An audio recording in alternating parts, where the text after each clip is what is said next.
Hello hi नमस्कार सभी को जय हिंद वंदे मातरम। क्या हाल चाल, सब बढ़िया। तो आज अपन लेकर आए हैं कक्षा 9th के लिए वार्षिक परीक्षा की दृष्टि से अति महत्वपूर्ण प्रश्नोत्तरी।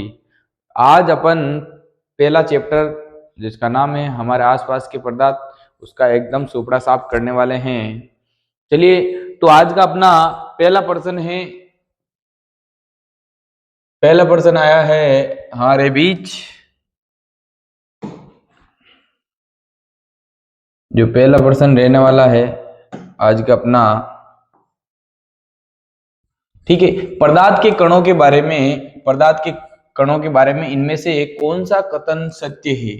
पदार्थ के कणों के बारे में इनमें से कौन सा कथन सत्य है। देखो, पदार्थ के कण निरंतर स्थिर रहते हैं। पदार्थ कणों से मिलकर बना होता है। पदार्थ के कणों के बीच रिक्त स्थान नहीं होता है। पदार्थ कण नग्न आंखों से देखे जा सकते हैं। देखो, अब कौन सा कथन है जो सही है। यहाँ पर पदार्थ है जो कणों से मिलकर बना होता है। पदार्थ के कणों के बीच कोई रिक्त स्थान नहीं होता है, बिल्कुल होता है। ठीक है, ये तो गलत है। कण निरंतर स्थिर रहते हैं, कोई जरूरी नहीं है। पदार्थ के कण नग्न आंखों से देखे भी जा सकते हैं और नहीं भी देखे जा सकते हैं। ठीक है, तो ऑप्शन नंबर बी इसका करेक्ट आंसर होने वाला है।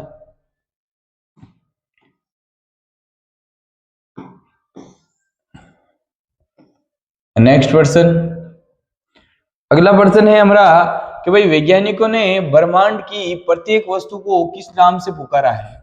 जो वैज्ञानिक है उन्होंने कहा कि ब्रह्मांड के अंदर विद्यमान प्रत्येक वस्तु या प्रत्येक चीज क्या होती है, पदार्थ होती है, मैटर होती है, या इसे द्रव्य भी कहते हैं। जो क्या करती है, स्थान घेरती है। पदार्थ है जो क्या करता है, स्थान घेरता है। ठीक है, और पदार्थ का क्या होता है, द्रव्यमान भी होता है।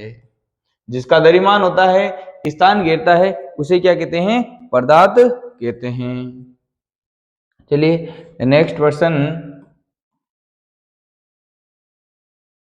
अगला है आयतन वॉल्यूम मापने का अंतरराष्ट्रीय मात्रक SI system of international unit क्या है।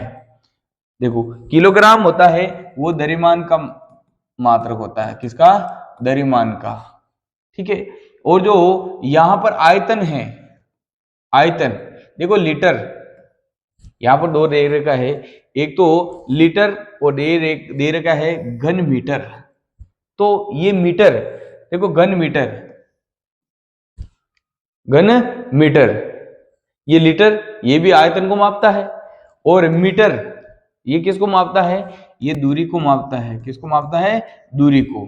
यहां पर आयतन, देखो आयतन यहां पर लीटर ही दे रखा केवल, ये भी लीटर भी आयतन को मापता है, जबकि आयतन का जो एसआई यूनिट होता है वो घन मीटर होता है। क्या होता है जी, घन मीटर होता है।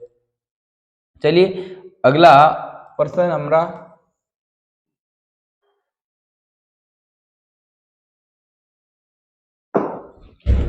एक लीटर में कितने मिलीलीटर होते हैं। जो एक लीटर होता है, एक लीटर उसके अंदर 1000 ml होते हैं, मिलीलीटर होते हैं। एक लीटर के अंदर 1000 ml होते हैं। ऑप्शन नंबर सी इसका करेक्ट आंसर होने वाला है। अगला क्वेश्चन देखो, पदार्थ के कणों के बीच एक बल कार्य करता है जो उन्हें साथ रखता है। कोई भी पदार्थ है, चाहे ठोस हो चाहे द्रव हो, उनके बीच एक बल कार्य करता है जिसे आकर्षण बल कहते हैं। कौन सा बल कहते हैं भाई, आकर्षण बल कहते हैं। नेक्स्ट पर्सन, अगला पर्सन है कि भाई अगरबत्ती की सुगंध दूर तक फैलने का मुख्य कारण है। देखो, अपन जब परफ्यूम लगाते हैं या इत्र लगाते हैं, हाँ लगाते हैं, जब हम किसी के पास से गुजरते हैं तो उसको भी खुशबू आ जाती है। किसके कारण, विसरण के द्वारा। किसके कारण, विसरण के द्वारा। ठीक है, तो पदार्थ के कण निरंतर गतिशील होते हैं। पदार्थ के कण बहुत बड़े होते हैं। अगर अपने कोई कण नहीं होते हैं, वायु के कण स्थिर होते हैं, तो इसका आंसर होने वाला ऑप्शन ए, पदार्थ के कण निरंतर गतिशील होते हैं, इस कारण अगरबत्ती की खुशबू पहुंच जाती है।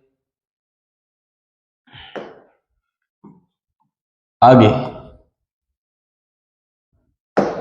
नेक्स्ट, तापमान बढ़ाने पर, जो तापमान है टेम्परेचर बढ़ाने पर पदार्थ के कणों की गतिज ऊर्जा पर क्या प्रभाव पड़ेगा। जब टेम्परेचर बढ़ाते हैं तो जो काइनेटिक एनर्जी होती है, गतिज ऊर्जा होती है, वो भी क्या करती है भाई, बढ़ती है, क्योंकि कणों के बीच टकराव की संख्या क्या कर जाएगी, बढ़ जाएगी। जब टकराव की संख्या बढ़ जाती है तो कणों की गतिज ऊर्जा भी बढ़ जाती है, तो गतिज ऊर्जा क्या कर जाती है, बढ़ जाती है। आगे नेक्स्ट, अगला प्रश्न है, पदार्थ के कणों के संदर्भ में विसरण डिफ्यूजन का क्या अर्थ है। कणों का स्तर हो जाना, ना जी। दो विभिन्न पदार्थों के कणों का श्वेत मिलना, दो विभिन्न पदार्थों के कणों का श्वेत मिलना क्या कहलाता है, विसरण। क्या कहलाता है भाई, विसरण कहलाता है, विसरण कहलाता है। नेक्स्ट प्रश्न, अगला प्रश्न है, कह रहा है रसोई घर में, रसोई में खाना बनाने के लिए किस गैस का उपयोग संपीड़ित रूप में किया जाता है। रसोई घर होती है, उसके अंदर किस गैस का प्रयोग किया जाता है। देखो, क्या सीएनजी यानी कॉम्प्रेस्ड नेचुरल गैस, संपीड़ित प्राकृतिक गैस, इसका प्रयोग किया जाता है कि ना जी ना। इसका प्रयोग कहाँ किया जाता है, इसका प्रयोग किया जाता है वाहनों में, सीएनजी का। देखो सीएनजी की बसें भी चलती है, ठीक है। आगे, जो एलपीजी होता है, लिक्विफाइड पेट्रोलियम गैस, इसका प्रयोग किया जाता है रसोई घर के अंदर, जो गैस सिलेंडर होता है उसके अंदर, ठीक है। नेक्स्ट, अगले प्रश्न की ओर आगे बढ़ते हैं।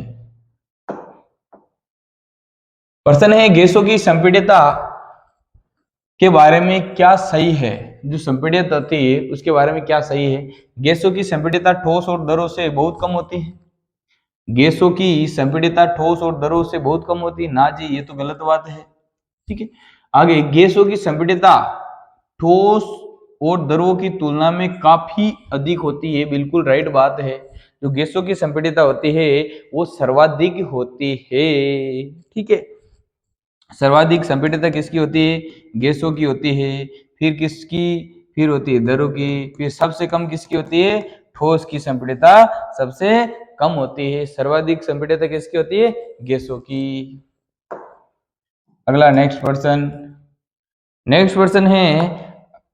प्रश्न है, जलीय जंतु पानी के अंदर श्वास कैसे ले पाते हैं। पानी में घुली हुई ऑक्सीजन के कारण वे बिना ऑक्सीजन के जीवित रह सकते हैं, ना जी।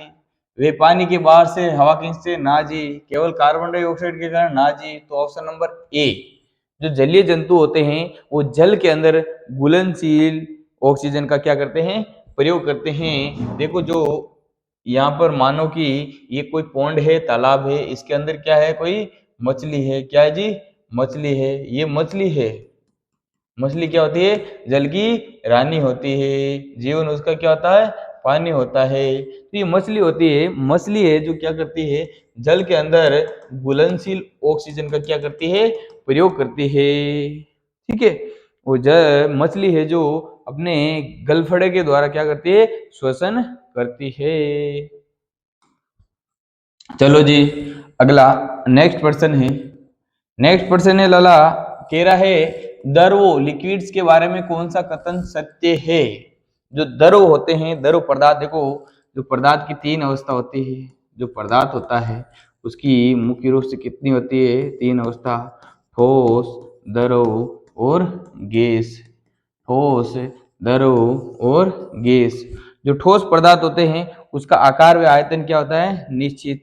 आकार भी निश्चित होता है, आयतन भी निश्चित होता है। जो गैस होती है उसका ना तो आकार निश्चित होता है, न ही आयतन निश्चित होता है। जबकि जो द्रव होता है उसका केवल और केवल आयतन निश्चित होता है और आकार निश्चित नहीं होता है। तो द्रव का आकार निश्चित होता है, बिल्कुल गलत बात है ये तो। द्रव का आयतन निश्चित नहीं होता है। द्रव में बहाव होता है और इनका आकार बदलता रहता है। द्रव में क्या होता है, बहाव, बहने का गुण होता है और इनका आकार क्या करता जाता है, बदलता जाता है। आगे नेक्स्ट प्रश्न की ओर आगे बढ़ते हैं भाई। चलिए, अगला प्रश्न है, कह रहा है ठोस पदार्थों की निम्नलिखित में से कौन सी विशेषता सही है? जो ठोस है उनकी निम्नलिखित में से कौन सी विशेषता सही है? इनका आकार अनिश्चित होता है, गलत बात है। निश्चित होता है, इनकी स्पष्ट सीमाएं और निश्चित आयतन होता है। इनकी संपीड़ितता बहुत अधिक होती है, गलत बात है ये भाव की प्रकृति रखते हैं, गलत बात है। तो ऑप्शन नंबर बी इसका कड़कड़ाता हुआ जवाब होगा। चलिए नेक्स्ट आगे बढ़ते हैं भाई। स्पंज, देखो स्पंज होता है, जो स्पंज होता है आपको पता है, स्पंज देखा होगा आपने, स्पंज होता है उसके बीच में क्या होते हैं? छिद्र होते हैं। स्पंज आपको ऐसा लगता है कि ये ठोस पदार्थ है मास्टर जी, बिल्कुल। और ये ठोस पदार्थ होने के कारण इनके बीच में क्या होते हैं? छिद्र होते हैं। और इस छिद्रों में क्या भरी रहती है? वायु भरी रहती है। क्या भरी रहती है? वायु भरी रहती है। स्पंज को हम दबा सकते हैं, संपीड़न क्या है? संभव, फिर भी ये ठोस है। इसका क्या कारण है? क्योंकि इनमें क्या होते हैं? बहुत छोटे छोटे छिद्र होते हैं, उनके अंदर, छिद्रों के अंदर क्या भरी रहती है? वायु भरी रहती है। ठीक है बालक, चलिए नेक्स्ट क्वेश्चन की ओर आगे बढ़ते हैं। प्रश्न है, जिस न्यूनतम तापमान पर ठोस पिघलकर द्रव बन जाता है। देखो कोई भी ठोस है वो द्रव में बदल जाता है, या फिर जो बर्फ होता है, बर्फ है वो किस में बदल जाता है? जल में बदल जाता है या पानी में बदल जाता है। तो ठोस, वह न्यूनतम तापमान, कि भाई वह न्यूनतम तापमान जिस पर कोई ठोस द्रव में बदल जाता है उसे क्या कहते हैं? गलनांक कहते हैं। क्या कहते हैं जी? गलनांक कहते हैं। वह न्यूनतम तापमान जिस पर कोई ठोस द्रव में बदल जाए उसे क्या कहते हैं? गलनांक कहते हैं। गलनांक कहते हैं, मेल्टिंग पॉइंट कहते हैं, मेल्टिंग पॉइंट कहते हैं। यहाँ पर बर्फ है जो किस में बदल गया? जल में या पानी में बदल गया। ठीक है, उसे क्या कहते हैं? गलनांक कहते हैं। क्या कहते हैं जी? गलनांक। एक होता है संघनन, क्या होता है? संघनन। वाष्प का द्रव में बदलना क्या कहलाता है? संघनन कहलाता है। क्वथनांक, क्वथनांक क्या होता है? कि भाई वे तापमान जिस पर कोई द्रव किस में बदल जाता है? दो द्रव है जो किस में बदल जाता है? वाष्प में बदल जाता है, उसे क्या कहते हैं? क्वथनांक कहते हैं। क्या कहते हैं? क्वथनांक। वे तापमान जिस पर कोई द्रव गैस में बदल जाता है या वाष्प में बदल जाता है उसे क्या कहते हैं? क्वथनांक कहते हैं। चलिए आगे की ओर बढ़ते हैं हम। आगे अपना प्रश्न है, बर्फ का गलनांक, बर्फ का गलनांक कितना होता है? जो बर्फ है उसका गलनांक बताइए सर। गलनांक कितना होता है?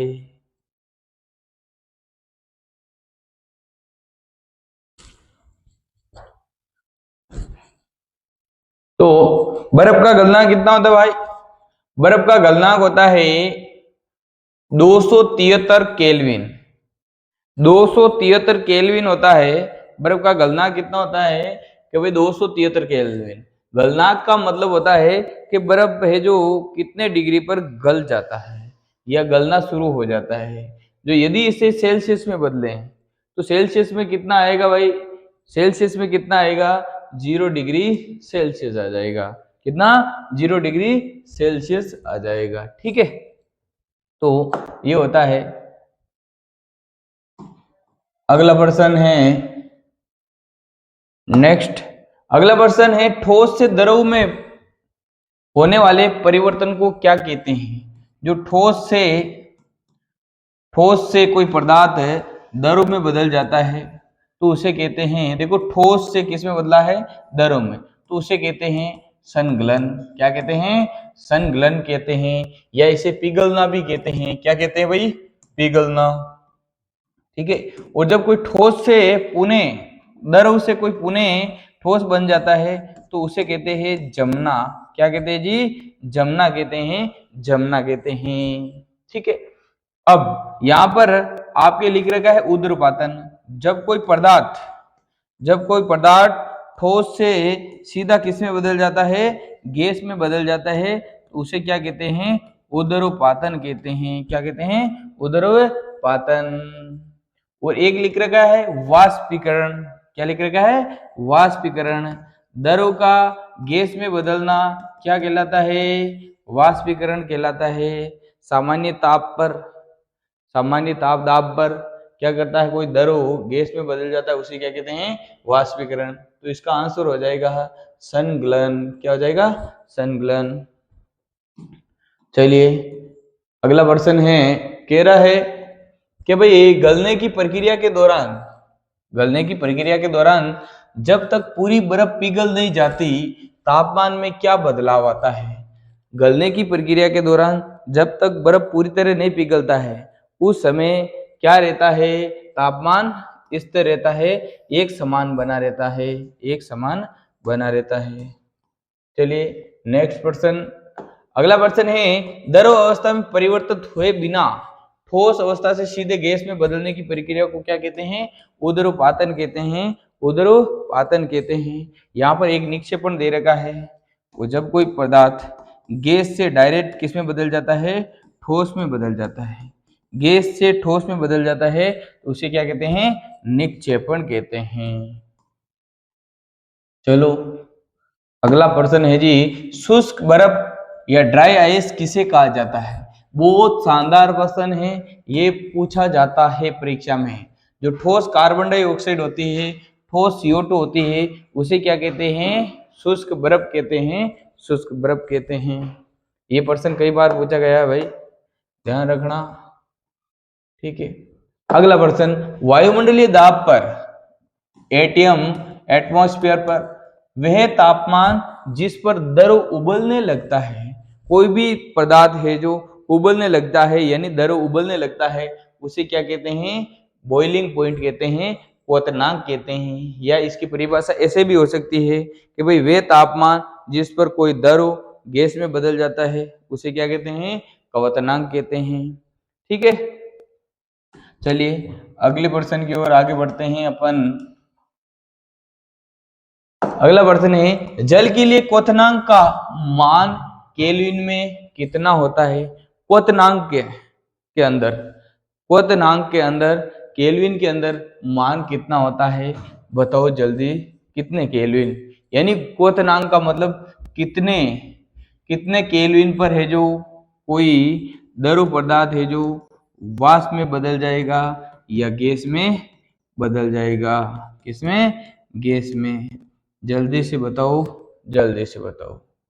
ठीक है, देखो यहाँ पर आपको पता है 100 डिग्री सेल्सियस पर, 100 डिग्री सेल्सियस पर क्या कर जाता है? कोई द्रव पदार्थ है जो गैस में बदल जाता है। जब सेल्सियस को किस में बदलते हैं? केल्विन में बदलते हैं। जब सेल्सियस को क्या करते हैं? केल्विन में बदलते हैं। सेल्सियस को किस में बदलते हैं? केल्विन में बदलते हैं। तो उसके लिए क्या होता है? देखो C बराबर K माइनस 273। तो क्या किया जाता है? ये सूत्र होता है, आपको पता है, जब सेल्सियस को केल्विन में बदला जाता है या केल्विन को सेल्सियस में बदला जाता है तो उसके लिए। तो यहाँ पर सेल्सियस में मान दे रखा है, तो कितना दे रखा है? 100 दे रखा है, उधर केल्विन में ज्ञात करना है, तो ये माइनस का है, इधर आ जाएगा तो जुड़ जाएगा, तो केल्विन में हो जाएगा 373 केल्विन। कितना हो जाएगा? 373 केल्विन। ऑप्शन नंबर सी इसका करेक्ट आंसर होने वाला है। ठीक है जी, तो केल्विन के अंदर इतना मान होता है क्वथनांक। अगले प्रश्न की ओर आगे बढ़ते हैं। अगला प्रश्न है, सतह पर स्थित कणों के क्वथनांक से कम तापमान पर वाष्प में बदलने की प्रक्रिया क्या कहलाती है? सतह पर स्थित कणों के क्वथनांक से कम तापमान पर, क्वथनांक से भी कम तापमान पर वाष्प में बदलने की प्रक्रिया क्या कहलाती है? क्या कहलाती है? क्या संघनन? संघनन का मतलब होता है बच्चा कि कोई गैस पदार्थ का द्रव में बदलना, गैस पदार्थ का द्रव में बदलना संघनन कहलाता है। उदरोपातन का मतलब होता है कोई ठोस है जो किसमें बदलना? ठोस पदार्थ का गैस में बदलना उदरोपातन कहलाता है। निक्षेपण का मतलब होता है कोई गैस पदार्थ का ठोस में बदलना निक्षेपण कहलाता है। तो अगला बचा ऑप्शन नंबर सी, इवेपोरेशन वाष्पीकरण कहलाता है कि भाई क्वथनांक से भी कम तापमान पर क्या कर जाता है, कोई द्रव है जो गैस में बदल जाता है या वाष्प में बदल जाता है। चलिए अगले प्रश्न की ओर आगे बढ़ते हैं हम। नेक्स्ट प्रश्न है गुप्त ऊष्मा। लेटेंट हीट का मुख्य कार्य क्या है? जो गुप्त ऊष्मा होती है, गुप्त का मतलब छिपी हुई ऊष्मा, क्या कार्य है?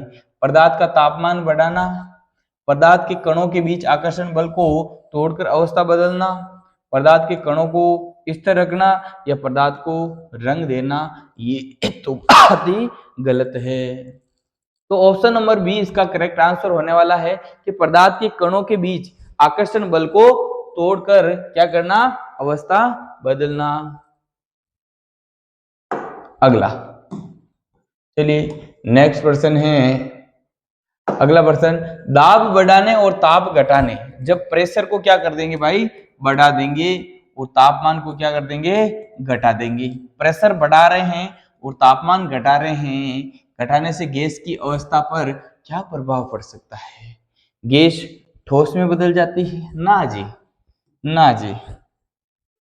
गैस द्रव में बदल सकती है, गैस के कण दूर दूर हो जाएंगे, दूर तो नहीं होंगे क्योंकि प्रेशर बढ़ा रहे हैं भाई, ठीक है। कोई प्रभाव नहीं पड़ेगा, प्रभाव तो पड़ेगा जब अपन क्या करते हैं, गैस सिलेंडर भराते हैं। देखो गैस सिलेंडर को क्या किया जाता है, भरा जाता है। जब गैस सिलेंडर को भरा जाता है तो उसके अंदर क्या किया जाता है भाई, दाब तो बढ़ाया जाता है, टेम्परेचर को क्या किया जाता है, कम किया जाता है, जो एलपीजी सिलेंडर होता है उसको, ठीक है। तो यहाँ पर जो गैस की टंकी देखी होगी वो लिक्विड रूप में देखते हैं अपन, द्रव में बदल जाता है। जो गैस होती है किस में बदल जाता है, द्रव में। गैस द्रव में बदल सकती है। ऑप्शन नंबर बी इसका करेक्ट आंसर होने वाला है। चलो जी अगला प्रश्न है, गर्मियों में घड़े का जल ठंडा क्यों हो जाता है? जो अपन के घर में घड़ा होता है उसका जल है जो ठंडा क्यों हो जाता है भाई? गर्मियों के दिनों में ऐसा क्या कारण होता है? आपको पता है तो इस घड़े के ऊपर 22 त्वचा पर, 22 सतह पर क्या होते हैं, छोटे छोटे छिद्र होते हैं। क्या होते हैं, छोटे छोटे छिद्र होते हैं। उन छिद्र के द्वारा जल के कण है जो क्या करते हैं, बाहर की ओर आते हैं और उनका क्या होता है, वाष्पीकरण होता है। क्या होता है, वाष्पीकरण। और वाष्पीकरण के कारण ही जल क्या हो जाता है, ठंडा, ठीक है। तो बात समझ में आ गई होगी आपको। अगला नेक्स्ट प्रश्न है कि भाई निम्नलिखित में से कौन सी स्थिति वाष्पीकरण की दर को कम कर देती है? देखो वाष्पीकरण की दर को कौन कम कर देती है? देखो सतह क्षेत्रफल का बढ़ना। यदि सतही क्षेत्रफल बढ़ेगा तो वाष्पीकरण की दर भी क्या करती है, बढ़ती है। वाष्पीकरण की दर है, वाष्पीकरण की जो दर होती है वो समानुपाती होती है सतही क्षेत्रफल के। जब सतही क्षेत्रफल को बढ़ाएंगे तो वाष्पीकरण की दर भी बढ़ेगी। आगे वायु की गति बढ़ाएंगे, यानी वायु की गति बढ़ाएंगे तो भी वाष्पीकरण की दर भी बढ़ेगी। यदि टेम्परेचर में वृद्धि करते हैं तो भी वाष्पीकरण की दर में क्या होगी, वृद्धि होगी। आगे आर्द्रता, यदि जब आर्द्रता में वृद्धि की जाती है तो वाष्पीकरण की दर क्या कर जाती है भाई, घट जाती है। क्या घट जाती है, घट जाती है। तो ऑप्शन नंबर डी इसका करेक्ट आंसर होने वाला है। चलो नेक्स्ट क्वेश्चन आता है हमारे बीच, फोटो मेरी खींच। निम्नलिखित में से कौन सी स्थिति वाष्पीकरण की दर को कम कर देती है? वही आर्द्रता है, डबल बार रिपीट हो चुका है। नेक्स्ट अगला प्रश्न है हथेली पर एसीटोन या पेंटोल डालने पर हम शीतलता क्यों महसूस होती है? आपको पता है एसीटोन या पेंटोल डालते हैं तो क्या होता है, हमें ठंडक महसूस होती है, ठीक है, क्योंकि ये पदार्थ बहुत ठंडे होते हैं। क्या बात करते हो, बर्फ भी ठंडा होता है, ठीक है, क्योंकि इसके एक कण हथेली से ऊर्जा प्राप्त कर वाष्पीकृत हो जाते हैं। ये क्या करते हैं, इसके कण खोई हुई ऊर्जा वापस पाना चाहते हैं और वो वापस पाकर के क्या हो जाते हैं, वाष्पीकृत। इस कारण हमें ठंडक महसूस होती है हथेली में। ठीक है, अगला नेक्स्ट क्वेश्चन है, कह रहा है कि भाई वाष्पीकरण की गुप्त उष्मा लेटेंट हीट क्या है। जो वाष्पीकरण की गुप्त उष्मा होती है, देखो वाष्पीकरण की गुप्त उष्मा एक तो होती है, एक तो होती है संगलन की गुप्त उष्मा। क्या होती है, संगलन की गुप्त उष्मा होती है, गुप्त उष्मा, संकलन की गुप्त उष्मा। एक होती है वाष्पीकरण की गुप्त उष्मा। अब देखो वाष्पीकरण का मतलब क्या होता है, वाष्पीकरण का मतलब द्रव का गैस में बदलना या द्रव का वाष्प में बदलना। तो यहाँ पर देखो पर्सन 1 किलोग्राम ठोस को द्रव में बदलने के लिए आवश्यक ऊर्जा, ना जी ये तो हो ही नहीं सकता, ये तो कतई नहीं हो सकता। पानी को 0 डिग्री सेंटीग्रेड पर रखने के लिए आवश्यक ऊर्जा, ना जी यही नहीं होगा। बर्तन का तापमान बढ़ाने के लिए आवश्यक ऊर्जा, ना। तो ऑप्शन नंबर 1 करेक्ट आंसर होने वाला है कि भाई 1 किलोग्राम द्रव को उसके क्वथनांक पर वाष्प में बदलने के लिए आवश्यक जितनी ऊर्जा चाहिए या आवश्यक उसमें ऊर्जा होती है उसे क्या कहते हैं, वाष्पीकरण की गुप्त उष्मा। तो 1 किलोग्राम कितना, 1 किलोग्राम द्रव को उसके क्वथनांक पर वाष्प में बदलने के लिए आवश्यक ऊष्मीय ऊर्जा को क्या कहते हैं, वाष्पीकरण की गुप्त उष्मा। और संगलन की गुप्त उष्मा हो जाएगी 1 किलोग्राम ठोस को, 1 किलोग्राम ठोस को, 1 किलोग्राम ठोस को द्रव में बदलने के लिए, किसमें, द्रव में बदलने के लिए आवश्यक ऊष्मीय ऊर्जा को क्या कहते हैं, संगलन की गुप्त उष्मा। चलिए मुन्ना आगे की ओर आगे बढ़ते हैं हम। निम्नलिखित में से कौन सा कथन वाष्पीकरण के बारे में सही है। ये एक सतही परिघटना है, बिल्कुल पहला ही आंसर राइट है। ये वाष्पीकरण होती है वो एक सरफेस घटना होती है, ठीक है, सतही घटना होती है। चलो आगे के प्रश्न है हमारा, प्रश्न है बर्फीले जल से भरे गिलास की बाहरी सतह, कोई बर्फ, कोई गिलास है, कोई गिलास होती है, गिलास के अंदर यदि बर्फ भरा है, क्या भरा है, बर्फ भरा है, तो बाहर आपको पता है जल की बूंदे आ जाती है, जल की क्या आ जाती है, बूंदे आ जाती है। बूंदे क्यों दिखाई देती है, गिलास के अंदर का पानी बाहर आ जाता है ना, वायु में उपस्थित जल वाष्प की ऊर्जा ठंडे पानी के संपर्क में आकर कम हो जाती है और वे द्रव में क्या कर जाती है, बदल जाती है। ठीक है जी, चलो अगला प्रश्न, 273 केल्विन तापमान पर जल की भौतिक अवस्था क्या होती है, फिजिकल भौतिक। जब 273 केल्विन ताप पर 273 केल्विन ताप पर जल की भौतिक अवस्था क्या होगी, जब उसको देखते हैं तो उसकी अवस्था क्या होती है 273 केल्विन ताप पर, बताओ जल्दी से बताओ हमें। 273 केल्विन ताप पर कितना का तापमान कितना है, 273 केल्विन ताप पर जल की भौतिक अवस्था क्या होती है। ठीक है, क्या गैस होती है, क्या वाष्प होती है, या ठोस होती है, या फिर प्लाज्मा होती है। ठीक है, जल्दी से जल्दी से।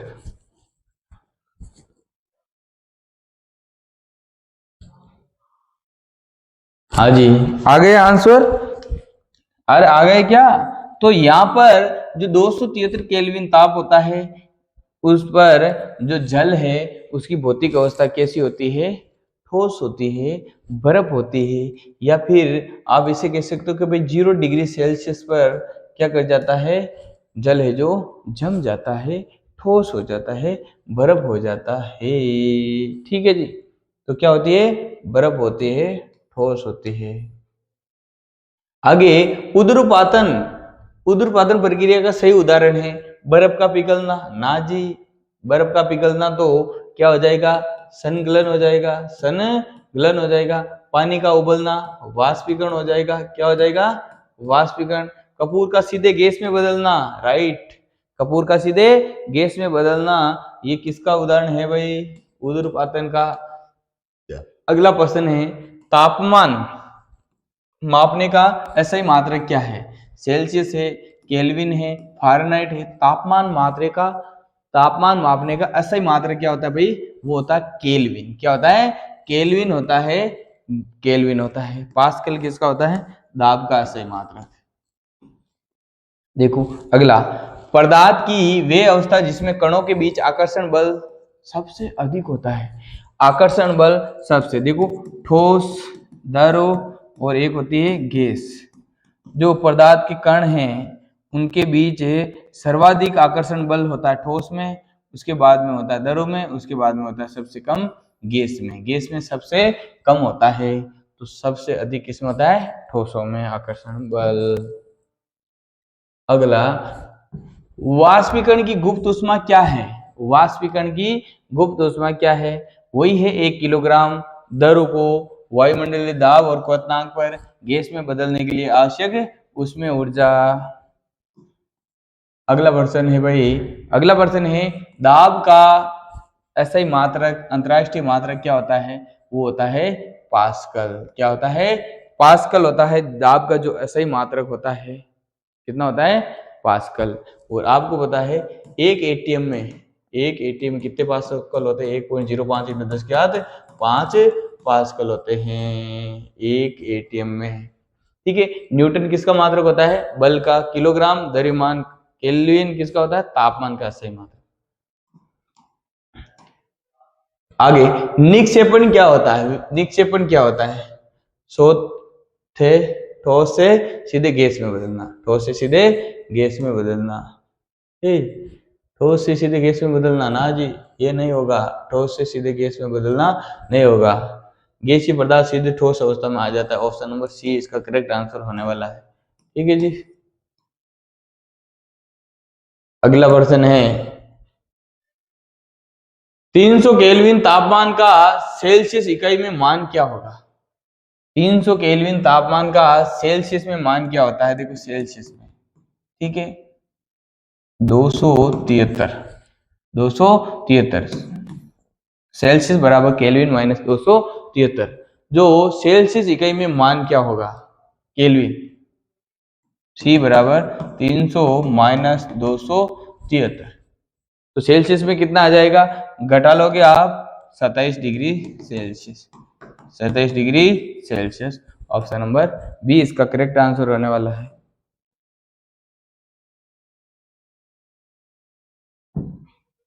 आगे, 573 केल्विन को सेल्सियस इकाई में बदलने पर मान क्या होगा? 573 केल्विन को सेल्सियस इकाई में बदलने पर मान क्या होगा? तो सेल्सियस बराबर केल्विन माइनस 273। सेल्सियस बराबर केल्विन माइनस 273 होता है। तो इसका मान बदलो भाई सेल्सियस इकाई में। सेल्सियस में बदलोगे तो केल्विन है 573, 273 घटा लोगे तो कितना आ जाएगा भाई? जीरो में जीरो, साथ में जीरो, और ये हो जाएगा 300 डिग्री सेल्सियस। कितना degree? 300 degree Celsius. Option number C. चलिए, निम्नलिखित में से कौन सा पदार्थ का गुण नहीं है? कौन सा पदार्थ का गुण नहीं है? द्रव्यमान होना पदार्थ का गुण नहीं, स्थान घेरना, विचार, कणों से मिलकर बना होना। तो देखो सोच, विचार, प्रेम, गणना, ये सब क्या है? पदार्थ नहीं है। पदार्थ नहीं है कि भाई मेरे अंदर कितनी गणना, इतनी सी गणना है, इतनी सी गणना है, मेरे अंदर कितना प्रेम है, तो ये किसके अंदर नहीं आते हैं? पदार्थ के अंदर नहीं आते हैं जी। आगे देखो यहाँ पर दे रखे हैं तापमान का जो मात्रक होता है केल्विन, लंबाई का मात्रक होता है मीटर, सेंति या द्रव्यमान का मात्रक होता है किलोग्राम, भार का मात्रक होता है न्यूटन, आयतन का घन मीटर, आयतन का क्या होता है? घन मीटर, और घनत्व का होता है किलोग्राम प्रति घन मीटर, और दाब का होता है पास्कल, और उनके प्रतीक भी दे रखे हैं।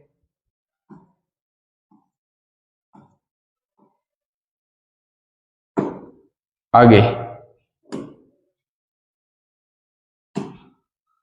निम्नलिखित तापमानों को सेल्सियस इकाई में परिवर्तित करें। निम्नलिखित तापमान को सेल्सियस इकाई में परिवर्तित करें जी। करते हैं बिल्कुल। देखो पहला दे रखा है सेल्सियस में बदलना है, तो केल्विन है उसको सेल्सियस बदलने के लिए सेल्सियस बराबर केल्विन माइनस 273 लिखते हैं, ठीक है। और केल्विन में दे रखा है सेल्सियस में बदलना है, केल्विन का मान रख दो 300 माइनस 273, तो कितना बच जाएगा दी, अरे कितना बच जाएगा 27 डिग्री सेल्सियस आ जाएगा पहले का। इसका दूसरे का देखो, अब क्या कर लेंगे 573 घटा लेंगे, सी के माइनस 273, सी बराबर 573 माइनस 273, तो घटा लेंगे तो कितना आ जाएगा भाई 300 डिग्री सेल्सियस, ठीक है। अगला कह रहा है निम्नलिखित तापमानों को केल्विन इकाई में परिवर्तित कीजिए, ये आपके लिए है भाई, आपके लिए प्रश्न है, आपके लिए प्रश्न है। देखो यहाँ पर कुछ ये चीज दे रखी है, चीज दे रखी है, इस चीज को देखो, ठोस से द्रव में बदलना क्या कहलाता है संगलन, ठीक है। वापस से द्रव से किस में बदलना, ठोस में बदलना क्या कहलाता है जमना कहलाता है, जमना, ये संगलन है, संगलन है। ठोस से डायरेक्ट गैस में बदलना क्या कहलाता है ऊर्ध्वपातन कहलाता है, ठीक है। और गैस से ठोस में बदलना क्या कहलाता है निक्षेपण, द्रव से गैस में बदलना वाष्पीकरण कहलाता है, गैस से द्रव में बदलना क्या कहलाता है संघनन कहलाता है, ठीक है जी। यहाँ पर और प्रश्न दे रखे हैं यही, ठीक है। देखना है कि आपको कि भाई यहाँ पर ये प्रश्न दे रखा है, कह रहा निम्नलिखित तापमान को सेल्सियस में बदलो, सेल्सियस में बदल लेना आपको। निम्नलिखित तापमान पर जल की भौतिक अवस्था क्या होगी, 250 डिग्री सेल्सियस पर भौतिक अवस्था देखनी है और 100 डिग्री सेल्सियस पर भौतिक अवस्था देखनी है, ठीक है जी। Okay, thank you for watching, जय हिंद, वंदे मातरम, मिलते हैं नेक्स्ट वीडियो में।